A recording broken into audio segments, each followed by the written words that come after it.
Seigneur, nous aurions pu rester chez nous, l'Éternel, nous avons autre chose, Père. Mais nous avons eu le désir, Seigneur, de venir ici, Seigneur, en communion fraternelle, Père. On a de communier, apprendre à parler, apprendre, Seigneur, les choses de ton royaume, oh Dieu. Que tu veux, Éternel, nous offrir, Seigneur, le voile, Éternel, à travers la fidélité. Et apporte-nous, Seigneur, la parole de Dieu, c'était la bonne nouvelle qui nous donne la vie. Et cette vie-là, elle vient quoi? Elle vient mettre un feu dans notre cœur pour embraser le mal, le péché, ainsi de suite. Et au final, une fois que ce feu-là a détruit le mal de nous, ça devient un feu de lumière. À ce moment-là, nous qui étions dans les ténèbres, nous devenons la lumière. C'est pourquoi il dit, soyez la lumière du monde. Donc la lumière dans les ténèbres. Mais avant d'être une lumière dans les ténèbres, en Éphésiens lui-même, chapitre 4, verset 18 à 19.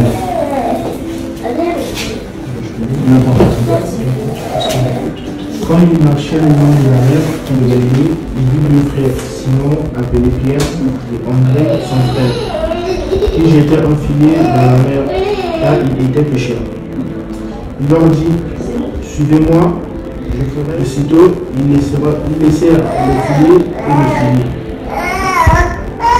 Je vais continuer. 21. Dans les synagogues, prêchant la bonne nouvelle du royaume et guérissant toute maladie et toute infirmité parmi le peuple. 24. Sa renommée se répandit dans toute la Syrie et on lui amena tous ceux qui souffraient de maladies et de douleurs de divers genres, des démoniaques, des lunatiques, des paralytiques, et il les guérissait. Eh bien, ici, on a l'habitude de parler de ça, comme je disais la dernière fois. Quand on évangélise, c'est l'écriture qu'on prend souvent. Jésus dit, venez, allons faire des nations des disciples, allons à la pêche. Mais en fait, est-ce qu'on comprend réellement ce passage-là? Et c'est pourquoi en fait, on s'est arrêté. Et le verset 23 dit tout simplement, Jésus parcourait la Bible nous dit ici, c'est-à-dire pour que nous aussi, nous puissions aller prêcher la bonne nouvelle, ou aller évangéliser, ou même partager la parole à l'église. En fait, on doit d'abord recevoir premièrement l'enseignement de Christ. Et qu'est-ce que c'est l'enseignement de Dieu? C'est la parole. Mais il faut définir la parole. Si je dis par exemple aujourd'hui, c'est quoi la parole? Mais c'est quoi en réalité au fait, par exemple, tu vois? On le lit. Mais c'est quoi réellement la parole? C'est la vie. Tu vois? C'est ça, du coup, on aura plusieurs réponses, plusieurs trucs. En fait, comme elle a dit, c'est tout ça la parole. La parole, c'est Jésus, la parole, c'est Dieu, la parole, c'est un chemin entre la vie et la mort. Pourquoi? Parce qu'en fait, une fois que tu as un filet, ça veut dire, tu sais, parce que tu ne vas pas aller comme ça, sans filet. Si tu as un filet, c'est parce que tu as reçu la commission. Parce que toutes les personnes que Jésus a dit, venez, suivez-moi, je risque de rester à ce niveau-là, il y a un problème déjà là.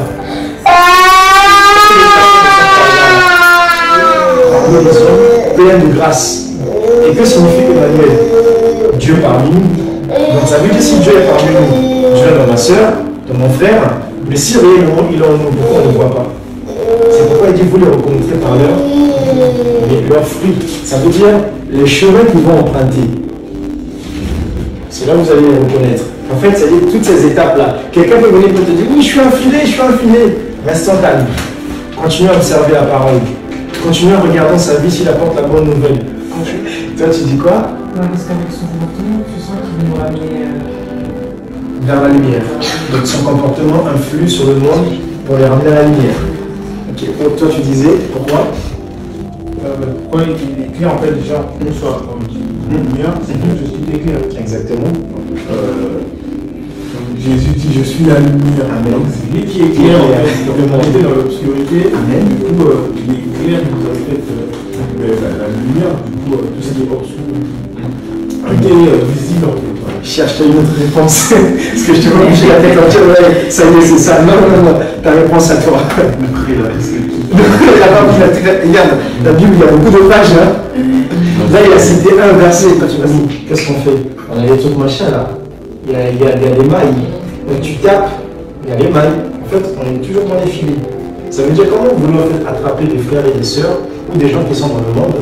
Mais si vous n'avez pas un outil pour les taper à la mouche, taper au moustique. En fait, c'est ça que Dieu veut que nous puissions faire en réalité. Même quand tu parles évangéliser, en fait, c'est l'action que tu es en train de faire. C'est-à-dire, les autres autour de toi sont comme des mouches. Et toi, on t'a passé un truc à chaque fois, tu tapes là. Donc, Dieu ne pouvait plus parler avec l'homme. Pourquoi? Parce que le salaire du péché, c'est là. Et comme ils ont péché, ils méritaient là. Mais Dieu a préféré tuer un animal pour en gros laisser le silence. Mais dans la source voir à travers l'homme. Mais comme l'homme en fait n'était plus réellement comme Dieu l'avait créé, ben, Dieu devait chercher un moyen dans le but de ramener l'homme à cet état originel. En fait, il cherche un moyen, il se dit mais quel est le moyen le plus simple que je vais parler avec l'homme, que l'homme m'entende sans pour autant qu'il puisse mourir. Donc je vais le corriger mais sans passer par la mort. C'est là que je disais, c'est que Dieu trouve le moyen de la parole. Et sauf que cette parole n'est pas comme la nôtre aujourd'hui, mais c'était une parole, on va dire, c'était à l'époque de la loi. C'est-à-dire, Dieu dit à Moïse, Moïse, non, c'est le peuple qui dit à Moïse, Moïse, on a marre que tu nous parles. Nous, on veut que Dieu puisse nous parler nous-mêmes directement. Parce que si réellement la communion est rétablie entre Dieu et nous, pourquoi pas Dieu puisse s'adresser directement à nous? Moïse dit à Dieu, ok, ton peuple veut te parler, il veut la communion fraternelle avec toi. Dans ce cas-là, invite-les à parler avec toi. Dieu dit, ok, il veut me parler, il veut m'entendre. C'est simple. Allons à la montagne, au mont Sinaï. Invite tout le peuple. Et Moïse, qu'est-ce qu'ils vont faire? Ils vont vouloir prendre ce trésor. Il dit, qu'est-ce que le diable il vient? Il vient pour faire quoi? Dérober, égorger, tuer. C'est-à-dire, en fait, tu as quelque chose qui est vivant en toi. Mais tu ne sais pas c'est quoi. Il vient, il te dit, non, t'inquiète, t'inquiète, on échange. Viens, on échange. Là, tu te dis, ah ouais, c'est pas mal. Moi, j'ai devenu riche. J'ai une belle voiture. Avec échange. Et demain, après, en fait, tu te rends compte, en fait, non. La voiture est éphémère. Mais tu as vendu ton âme au diable. Qu'est-ce qui s'est passé? Parce que tu ne savais pas l'importance de ce que tu avais. Tu ne savais pas qui tu étais. Tive la parole. C'est pourquoi il dit tout simplement à Abraham. Quelle était la promesse d'Abraham? Quitte la maison de ton père, va vers le pays, donc la terre où moi je te montrerai. C'est à cette terre-là que je rendrai ton nom grand. Mais comment tu veux devenir un grand? Mais pour connaître toutes les cultures, qu'est-ce que tu dois faire? Tu dois voyager. Dieu dit, en fait, commence le voyage. Ton voyage commence comme là. Tu vas aller, je ne sais pas, en Italie. Tu prends un billet, France-Italie. C'est la même chose. Dieu dit, voilà la destination que tu vas suivre pour cultiver la terre. Destination A, Genèse. Terminus de ton train, Apocalypse. Donc quand c'est l'Apocalypse qui te dit qu'en fait que tes parents, en gros notre arrière. Donc Adam et Ève. Voilà pourquoi en fait en réalité, et ce feu-là, il consume, il brûle. Et ce feu-là est descendu sur les deux personnes qui étaient présentes. Donc les deux enfants de Aaron. Et ils sont morts le même jour, au même endroit. Pourquoi? Parce que Dieu les a confondus. C'est pourquoi on ne joue pas avec le feu. En fait, la Bible dit, mieux vaut pour toi que tu sois complètement un païen, plutôt que tu sois dedans.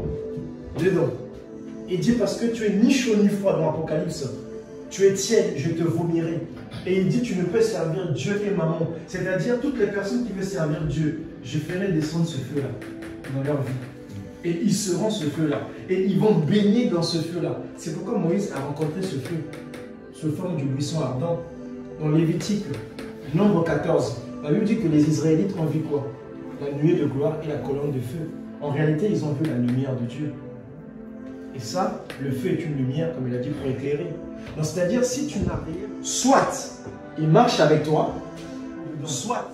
Mais toutes les personnes, en gros, qui sont devenues le feu, c'est-à-dire, en fait, il devient ce qu'on appelle des manières de ce feu-là. Donc, à n'importe quel moment, tu es capable de faire descendre le feu dans n'importe quel objet.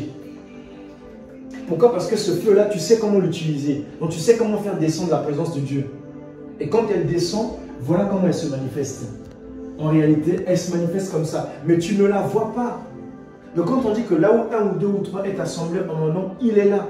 Il est comme ce feu-là. Donc, quiconque s'approche, voilà pourquoi il dit au fait que nul ne peut s'approcher devant moi. Nul ne peut voir le Seigneur sans passer par la sanctification. Donc, on doit d'abord, en fait, c'est-à-dire faire la repentance, réparer les problèmes, réparer tout ça, là. Dire Seigneur, pardon, parce que si tu t'approches de la présence de Dieu, gare à rencontrer ce feu. Soit ce feu-là entre en toi. Et on utilise le verbe, en fait, pour entrer, c'est le verbe kénosis. En hébreu ou en grec, ça veut dire où en es-tu? Qui es-tu réellement dedans? Et c'est ça, beaucoup disent non, Dieu ne parle plus. Mais c'est normal, le feu là n'est plus en toi. Le tohu-bohu, c'est-à-dire les ténèbres, le noir total. Et voilà pourquoi j'ai utilisé le mot tout simplement pour dire les ténèbres. En fait, chaos. c'était le chaos, le bazar total. Donc tel que nous sommes là, en réalité nous sommes dans le chaos. Nous sommes dans les ténèbres. Et même dans le monde, tout ce que tu vois là, c'est le chaos. Je prends un exemple. On ferme les volets, qu'est-ce qui va se passer? Pourquoi? Parce qu'on est en plein dedans. On est dans le chaos. Mais en fait, c'est nous on est vide. Donc le chaos, le tohu-bohu, qui signifie tohu-bohu, noirceur ou les ténèbres. Et donc le verbe naît du silence divin. C'est-à-dire quel verbe qui naît du silence divin? Soit, le verbe être. La première chose que Dieu prononce après que la terre est informée vide, il dit quoi? Que la lumière soit. C'est-à-dire, une fois que Dieu nous a créés, tels que nous sommes informés vide. Qu'est-ce que Dieu veut qu'il y ait? La lumière. C'est pourquoi il dit plutôt, soyez la lumière. En fait, il y a toujours le soi, le soi, le soi, le soi. Et toute la Bible, souvent, vous allez voir le verbe être, souvent qui revient. Vous êtes, tu es, je suis. Il n'y a que ça. Nous sommes. En fait, il n'y a que le verbe être qui véhicule. Parce que déjà, à travers le verbe être, il y a déjà son être à lui et son être à nous. Donc ça veut dire que Dieu montre que je suis, c'est-à-dire je suis l'être, on va dire, dans le verbe être, et je suis aussi l'être qui a créé cet être-là. On va le comprendre. Pour le comprendre, alors, comme je disais, cette réalité parle d'un chemin que Dieu trace à l'homme afin de revenir dans sa position originelle. Donc, quand Dieu dit faisons l'homme à notre image et à notre futur, donc tel que nous sommes là, nous sommes tous amnésiques. C'est pour ça que j'ai posé la question. Est-ce que tu sais qui tu es réellement? On ne sait pas. Parce qu'au fait, on est tous malades de cette amnésie spirituelle. Et Dieu veut nous guérir. Et la seule manière de nous guérir, comme je disais, c'est de cultiver cette terre. De chercher le médicament. Et voilà pourquoi il dit tout simplement que la maladie là, c'est l'amnésie.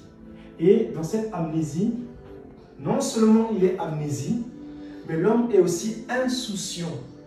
Ça veut dire, il est malade, mais c'est-à-dire pour lui, je suis en bonne santé. Il est malade, mais gravement malade au point mortel. Il se dit non, ça va bien, j'ai ma bagnole, j'ai ma maison, je suis français, j'ai mes papiers, tranquillou. Hein. Non, il est insouciant, ça veut dire les choses de Dieu, ça ne l'intéresse pas. Cultiver a rendu la pièce un peu plus éclairée. Donc ça veut dire cette lumière, elle a une capacité. Comme je disais, de rendre quelque chose visible. Donc ça veut dire si tu fouilles dans le noir, tu fouilles, tu ne vas pas voir. On te dit quoi? Allume la lumière, c'est pas la peine de chercher. Et là tu verras la chose. Non seulement tu verras la chose, mais tu la verras plus éclairée. C'est ça qu'on appelle la lumière. Et comme je disais, facteur physique. Pourquoi physique? Elle appuie un bouton. Salut. Elle appuie un bouton. On ne peut pas voir, impossible. Je ferme les volets, je fais le truc. Là on est dans le noir, on ne va plus se voir. Et alors, on ne peut pas se voir. L'œil, la Bible dit, l'œil est la lampe du corps des phares. Pour faire quoi? Pour faire usage des yeux. Donc quand la voiture n'a pas des yeux la nuit, ou qu'on n'a pas de... En fait, même les signaux, les clignotants, en fait, c'est la communication des yeux. C'est pourquoi, en fait, en réalité, les voitures ont adapté ça. Donc quand quelqu'un met le clignotant gauche, je sais que c'est l'œil gauche. Donc il va tourner à gauche. Pourquoi? Parce que ses yeux seront à la direction gauche. C'est pourquoi, en fait, l'homme a adapté ça. Mais ça, c'est ce que la Bible nous dit. En réalité, l'homme a tout simplement reproduit ce que la parole a dit. Parce que la Bible dit l'œil est la lampe du corps. Or, la lampe, elle sert à quoi? À éclairer. Donc, quand on dit toujours que nous sommes la lumière du monde, avant que tu sois une lumière, tu dois d'abord être une lampe. Et la lampe, c'est quelque chose qui permet de contenir la lumière. Donc, ton corps